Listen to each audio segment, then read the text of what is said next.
At ang pagpapatuloy ng kwento.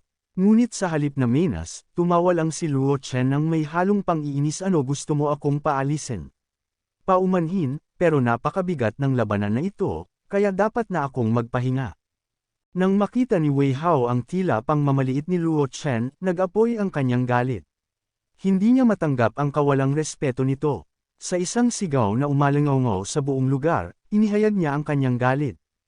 Ano, paano mo nagawang talikuran ito? Hindi nagtagal, ang mga tao sa paligid ay nagsimulang magbulungan, ang kanilang mga boses ay unti-unting lumakas hanggang sa maging isang sigaw ng pagkadismaya. Isuko mo na ang pwesto mo sa paligsahan. Huwag mong ipahiya ang ating lungsod. Sa kabila ng kanilang panunuligsa, hindi natinag si Luo Chen. Sa halip, isang matalim na tingin ang kanyang ibinigay sa kanila, kasabay ng isang mapanuyang ngiti. Kayo ang mga walang hiya. Sasabihin ko ulit, tumanggi ako. Ang sagot niyang puno ng kumpiyansa ay lalong nagpagalit kay Wei Hao. Sa isang iglap, sumabog ang kanyang enerhiya at sumugod siya kay Luo Chen ng may ubod lakas na atake. Kung isusuko mo ang pwesto mo sa paligsahan, papatawarin kita. Subalit bago pa man tumama ang kanyang pag-atake, isang misteryosong figure ang biglang hamarang sa pagitan nila. Isang nakakakilabot na enerhiya ang pumuno sa buong paligid, na nagpatigil kay Wei Hao sa kanyang pag-atake. Ang kanyang katawan ay tila naipit sa ilalim ng isang hindi nakikitang puwersa. Hindi nagtagal, isang grupo ng mga gwardya ang dumating, kasunod ang isang malalim at makapangyarihang tinig. Magbigay galang sa City Lord. Sa narinig, ang lahat ng tao ay agad na nagbigay galang. Mula sa anino, isang marangal at matikas na lalaki ang humakbang pasulong, ang City Lord. Sa isang malalim at mabigat na tinig, nagsalita siya. Sa loob ng ilang araw, ang layunin ng piging na ito ay upang mas makilala natin ang isa't isa. Ngunit kung pagkatapos nito ay pareho pa rin ang inyong iniisip, maaari na ninyong hamanin kung sino man ang gusto ninyo. Sa likod ng City Lord, lumitaw si Luo Chen, ang kanyang presensya ay puno ng kumpiyansa. Sa malamig at mapanuksong tinig, sumagot siya. Narinig mo na ba? Kinakailangan muna nating iwasan ang laban. Pagkatapos nito, wala nang makakapigil sa atin. Kasabay nito, dahan-daw ang naglakad si Luo Chen papasok sa loob ng gate, iniwan ang mga kalaban niyang napapaisip sa kanyang tunay na kakayahan. Ngunit sa labas, nananatiling nanginginig sa galit si Wei Hao. Napasuntok siya sa hangin at napasigaw. Takot lang siya sa labanan. Ngunit bago pa siya muling sumugod, isang kamay ang humawak sa kanyang balikat, si Jing Tao. Sa isang kalmadong tinig, bamulong ito. Ayos lang yan. Sa araw ng piging magbabago siya ng isip at lilisanin ang paligsahan. Nang nasara na ni Luo Chen ang tarangkahan, narinig pa rin niya ang umaalingaw na tinig ni Wei Hao. Ikaw. Duwag ka. Kung takot ka ngayon, hintayin mo na lang ang piging, siguradong matatakot ka roon. Napakuyom ng kamao si Luo Chen, ngunit hindi siya natinag. Alam niyang ang tunay na laban ay nasa hinaharap. Samantala, lumapit si Liu sa kanya, may bahagyang ngiti sa labi. Sabi ng gobernador, magkakaroon ng labanan sa piging. Ano ang balak mong gawin? Napalabi si Luo Chen at tumugon ng walang pag-aalinlangan. Balak, hindi ko na kailangang magplano, sasalubungin ko silang lahat. Natawa si Liu at umiling. Ang tapang mo talaga. Pero mag-ingat ka, baka matalo ka. Isang mapanuksong tingin ang ibinigay ni Luo Chen. At ano naman kung matalo ako? Handa na ba ang mga kalahok? Pwede pa bang magbago ang mga ito ayon sa kompetisyon? Napangisi si Liu. Hindi mo naman siguro iniisip na isa lang itong karaniwang paligsahan, hindi ba? Lumalim ang kanyang tinig bago nagpatuloy. Bago ang bawat labanan, may isang piging kung saan hindi lamang mahahalagang tao ang iniimbitahan, kundi pati na rin ang mga kabataang may pambihirang talento sa pakikidigma. Sumilay ang interes sa mukha ni Luo Chen. Kung ganun, tiyak na maraming labanan ang magaganap. Napailing si Liu. Ganun ba ang akala mo? Huwag kang mag-alala. Kung ipapakita mo ang lakas mo, wala kang dapat ikatakot. Sa katunayan, kung mapapatunayan mo ang sarili mo, mas igagalang ka pa nila. Bahagyang sumimangot si Luo Chen, at bakit naman? Muling ngumiti si Liu. Dahil ang gobernador ay magbibigay ng espesyal na pribilehiyo sa mga magre-represente sa Li City. At higit pa riyan, magbubukas siya ng isang palasyo, ang palasyo ng mandirigma. Munting gulat ang lumitaw sa mukha ni Luo Chen. Palasyo ng mandirigma. Tumango si Liu, kasabay ng malalim na pagbuntong hininga. Ang 10 imperial na lungsod sa ilalim ng pamamahala ng Imperial City ng Chando ay nahahati sa 10 teritoryo. Sa bawat lungsod, mayroong isang palasyo ng espiritu, isang lugar kung saan matatagpuan ang talaan ng lahat ng espiritu sa buong imperyo. Kung papalorin ka, may 79% na tsansang makahanap ka ng impormasyong tungkol sa lahat ng kakayahan at lakas ng mga espiritu. Lumiwanag ang mga mata ni Luo Chen. Talaga, kung ganun, ito'y isang pambihirang pagkakataon. Kailangan kong makapasok sa palasyong iyon. Humalaklak si Liu. Oo, ang palasyo ng espiritu ang pinakaaasam ng lahat. Dahil kapag nakapasok ka, magiging isa ka sa pinakadakilang mandirigma. Pero huwag mong isipin na madali lang ito. Naging seryoso si Luo Chen. Dahil ang palasyo ng espiritu ay bukas lamang ng 1 oras, walang sino man ang pumapasok ng walang matinding hangarin. Muling napahawak sa noo si Liu at napailing. Sa tingin mo ba madali lang lampasan ang mga gwardya ng palasyo? Ang palasyo ng mandirigma ay mahigpit na binabantayan ng madilim na gwardya. Wala pang nakakapasok doon nang hindi nasusugatan. Saglit na natahimik si Luo Chen bago bumantong hininga. Maraming iba't ibang uri ng espiritu sa kontinente ng mandirigma. Kung malalaman ko ang mga kakayahan nila, mas maiintindihan ko kung paano lumaban sa hinaharap. Kailangan ko lang maghanda. Pinanood siya ni Liu na parang binabasa ang kanyang isipan. Mukhang talagang interesado ka sa mga espiritu at kakayahan nila. May dahilan ka ba? O natatakot kang hindi mo malagpasan ang pagsubok? Napakurap si Luo Chen, saglit na natahimik. Ano, hindi naman ako, masyadong naaapektuhan sa pagkuha ng 2-star. Ngunit sa kanyang isip, may bumabagabag sa kanya. Hindi ito maganda, muntik na akong malito. Biglang napaisip si Liu at sabay sambit. Ayos lang yan. Pagkatapos ng lahat, napakalaki ng pagkakaiba ng bawat antas. Lumalim ang kanyang tinig. Bata, mahirap ang daang tinatahak mo. Huwag kang padalos-dalos. At sa huling paalala niyang iyon, lumakad na siya palayo, iniwan si Luo Chen sa harap ng palasyo ng espiritu. Habang nakatitig sa engranding istruktura, bumantong hininga si Luo Chen at mahigpit. Ang palasyo ng mandirigma, isang matibay na desisyon ang bumuo sa kanyang puso. Kakayanin ko ito. Sa lugar ng palasyo ng mandirigma, ang mabibigat na yabag ng mga sundalo ay nagsisilbing musika ng awtoridad. Matikas at matitikas ang mga gwardyang nakabantay sa bawat sulok, mahigpit ang hawak sa kanilang mga sandata. Habang pinagmamasdan ni Luo Chen ang paligid, hindi niya napigil ang humanga. Karapat-dapat nga ang gobyernong gwardya sa kanilang katanyagan. Ang kanilang matitinding mukha ay talagang nakakabahala. Sa tabi niya, tumigil si Zhong Xiao at tumingin sa malawak na bakuran ng palasyo. Ako ang responsable sa pagsasanay, kaya kailangan kong pumasok upang maghanda. Mayroon pang ilang oras bago ang piging. Maaari kang mamasyal, pero tandaan mo, Luo Chen, anuman ang mangyari, huwag kang maghanap ng gulo. Saglit na natawa si Zhong bago sumagot, alam ko, ate. Mag-iingat ako kay Luo Chen. Ngunit sa likod ng kanyang ngiti, naroon ang pag-aalala. Kung hindi manalo si Luo Chen ngayong taon, mawawala siya sa 10 pinakamataas na lungsod. Kaya, ito ang huling pagkakataon niya. Hinawakan ni Luo Chen ang kamay ni Zhong. Huwag kang mag-alala, ayos lang ang lahat. Habang naglalakad ang dalawa, masaya silang nag-uusap, ngunit biglang nagbago ang kanilang kapaligiran.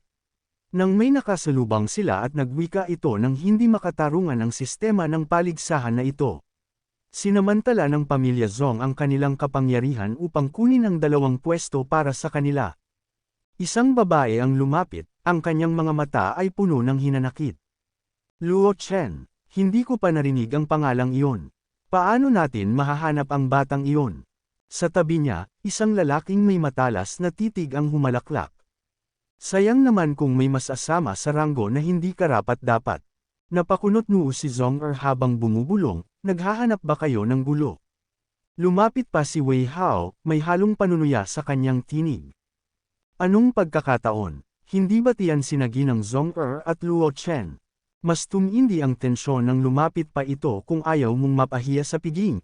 May dapat kang gawin, Luo Chen, lumayo ka at iwan ang pwesto mo. Sigaw niya, ang kanyang boses ay nagpapakita ng hindi matitinag na kay-abangan.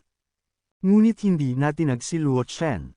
Napakunot ang kanyang noo, ang kanyang titig ay tulad ng isang matalim na espada na nakatutok kay Wei Hao. Ano bang problema mo? Bakit lahat ng tinatawag na henyo ay hanggal? Sagot niya, puno ng sarkasmo. At lumapit si Zhong kay Luo Chen at sabay sambit kahit nasa dulo ng 5 dakilang angkan ang pamilya Wei, hindi ka dapat masyadong mapusok, mahina ngunit babala niyang tinig.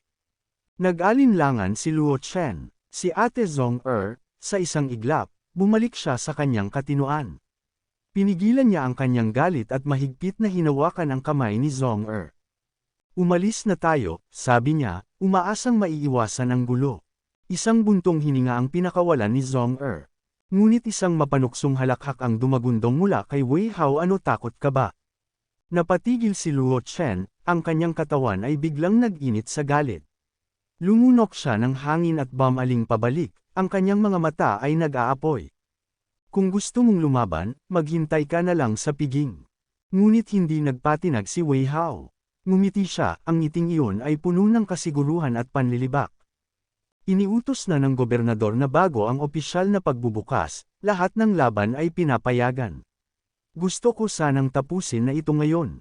Sa puntong iyon, isang matalim na ngiti ang lumitaw sa labi ni Luo Chen. Ngayong sinabi mo yan, hindi na ako pwedeng umurong. Huwag mo akong sisisihin mamaya. Agad sumiklab ang kanyang aura, isang nakakabinging enerhiya ang bumalot sa paligid.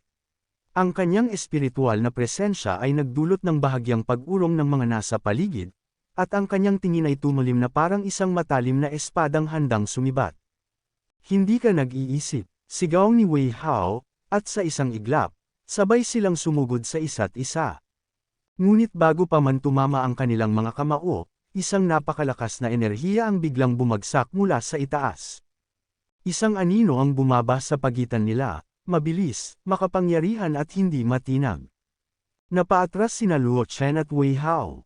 Ang kanilang mga katawan ay biglang nanlamig sa bigat ng presensya na dumating. Isang malamig at mabagsik na tinig ang umalangaw-ngaw. Tigilan ito agad. Paanong nagkakaganyan kayo sa loob mismo ng palasyo ng gobernador? Ngunit kahit sa harap ni Jingtao, hindi pa rin napigil si Wei Hao. Hindi lang naman ako ang nakikita itong hindi makatarungan, at sa isang nakakalaso ng ngiti, tinawag niya ang isang pangalan. Ngo Cheng. Nag-freeze si Luo Chen nang maramdaman ng malamig na tingin sa kanyang likuran. Dahan-dahan siyang lumingon, at sa kanyang paningin, isang pidgel na galit ang bumalot sa mukha ni Mo Cheng. Ang kanyang mga mata, nakatitig sa mga kamay nilang magkahawak ni Zhong Lalong nagdilim ang ekspresyon ni Mo Cheng. Umalis ka sa tabi ni Zhong Nanlamig si Zhong Ang kanyang katawan ay tila kinilabutan sa bigat ng sitwasyon. Si Mo Cheng, isa sa mga iginagalang na tao sa lungsod ng Li. Kung magalit siya, baka mapahamak si Luo Chen. Dahil sa kaba, mahina ngunit mabilis niyang binitiwan ang kamay ni Luo Chen. Ngunit, sa isang iglap, muling hinawakan ni Luo Chen ang kanyang kamay. Hayaan mo siya, kung hindi, huwag mo akong sisisihin kung palaluhain kita. Banta ni Mo Cheng. Ngunit ang sagot ni Luo Chen ay matalim at diretsahan. Ayaw sayo ni Ate Zhong Sumiklab ang galit sa mata ni Mo Cheng.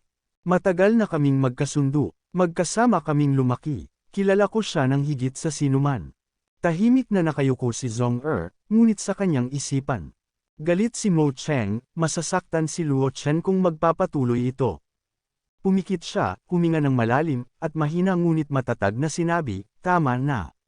Itigil na ang labanang ito. At sa harap mismo ni Luo Chen, tuluyang tinanggal ni Zhong ang kanyang kamay mula sa kanya. Napaawang ang labi ni Luo Chen, hindi makapaniwala. Zhong ipinagtatanggol mo ba siya? Hindi ko. Ngunit isang panunuya ang sumingit. Siyempre, sabi ni Wei Hao, ang kanyang ngiti ay parang kutsilyong tumatarak sa puso ni Luo Chen. Lumaki silang magkasama, natural lang na may nararamdaman sila para sa isa't isa. Ikaw. Nasaan ka sa kwento nilang dalawa? Sumiklab ang galit ni Luo Chen. Hindi kita tinanong. Sa isang iglap, pinalabas niya ang kanyang spirit vine at inatake si Wei Hao. Mabilis namang nakaiwas si Wei Hao, ngunit halata sa kanyang mata ang galit sa ginawa ni Luo Chen. Sa sandaling masaksihan ni Jing Tao ang pagsalakay ni Luo Chen, hindi niya napigilan ang mapabulong, espiritu ng mga halaman.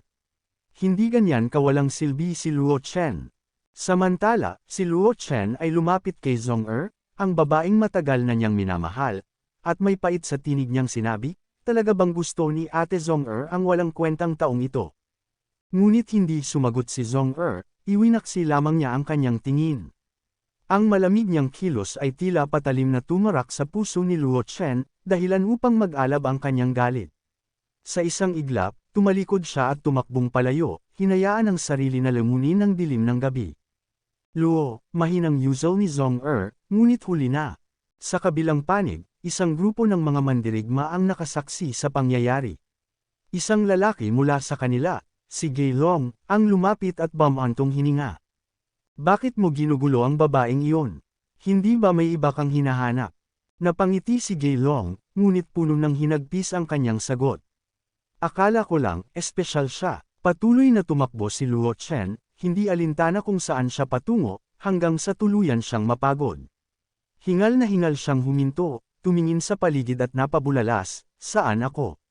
Hindi ako nakatuon habang tumatakbo.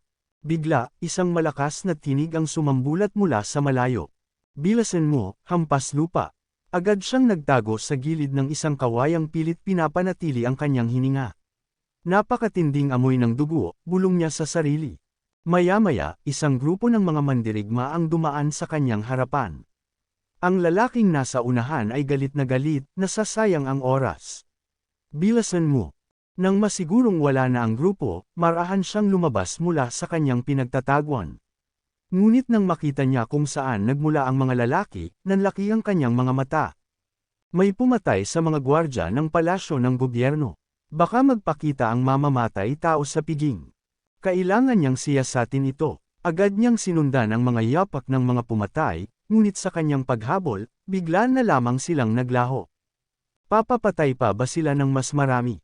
Ngunit bago pa siya makapag-isip ng sagot, isang malamig na bakal ang lumapat sa kanyang likuran. Ano ang ginagawa mo sa loob ng palasyo? Sa likod niya, nakatayo ang isang mataas at matikas na babae, ang commander ng madilim na gwardya, Li Raetang. Dahan-daang tinaas ni Luo Chen ang kanyang mga kamay at lumunok. Ate, makinig ka, hindi ako ang hinahanap ninyo. Ngunit bago pa makasagot si Commander Li, isang bagong grupo ng mga gwardya ang dumating. Isang lalaki mula sa kanila, si Commander Shan, ang lumapit at sinabing, Commander Li, ipaubaya mo sa akin ang lalaking ito. Ako mismo ang lulunod sa kanya sa hukay ng tubig. Nagtagpo ang kanilang mga tingin. Ramdam ni Luo Chen ang panganib. Sa loob ng kanyang isipan, nagbabala siya sa sarili, may amoy ng dugo, sila ang mga pumatay. Nagtaas ng kilay si Commander Li at huminga ng malalim. Commander Shan, bakit ka nandito? Hindi ba dapat ay nagpapatrolya ka sa pangunahing bulwagan? Isang ngisi ang gumuhit sa labi ni Commander Shan habang inilabas niya ang isang token. Kulang ang tao sa pangunahing bulwagan. Iniutos ng pinuno na ipadala si Pin Tian upang pangalagaan pansamantala ang loob ng palasyo. Pakiusap, Commander Li. Mataman siyang tinitigan ni Commander Li. Ang loob ng palasyo ay palagi ko nang pinapanatili. Sa isipan ni Luo Chen, mabilis niyang pinag-aralan ang sitwasyon. Si Commander Shan, hindi ko siya mapagkakatiwalaan. Ngunit si Commander Li, mukhang hindi siya sang-ayon sa kanila. Kung gusto kong pigilan ang kanilang sabuatan, kailangan kong makuha ang tiwala niya. Biglang lumapit si Commander Shan, at may malupit na tinig na inutusan ang kanyang mga tauhan. May hamarang sa lalaking ito at patayin siya. Labis ang kaba ni Luo Chen, ngunit pilit niyang nilakasan ang kanyang loob. Sandali lang, nasa paligsahan ako, nawala lang ako. Ngunit hindi nagpatinag si Commander Shan. Nasa kabilang bulwagan ang pangunahing bulwagan. Paano ka maliligaw dito? Sa palagay ko, especially iya ka.